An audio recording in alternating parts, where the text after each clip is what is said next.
এই যে ভাইয়ের বার্থডেতে এখন প্রিয়া এসছে, এখন রান্না বান্না করছে, এখন পকোড়া বানাচ্ছে। পকোড়াকে ম্যারিনেট করছো না? এটা কী করছো? কেমন করে করছো? স্পুন দিয়ে চামচে করে নুন নিয়ে ম্যারিনেট করছো তো? এটা কি করছো? পকোড়া ফ্রাই করছো। দেখি কেমন পকোড়া ফ্রাই হয়েছে। এগুলো কি হয়ে গেছে ভাজা? এখান থেকে একটা খেতে পারবো? তাহলে একটা নিলাম। হ্যাঁ, আহ সেই স্বাদ। আর এখানে এটা কি হচ্ছে? মাংস তরকারি?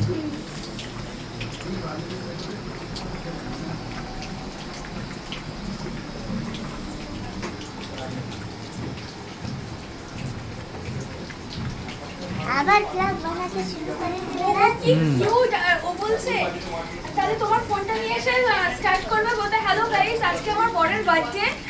তো আমি অবাক হয়ে গেছি, মানে এত সুন্দরভাবে কথা আমার বলছে। কাকুনকে বলছে এটা করতে, তাই তো?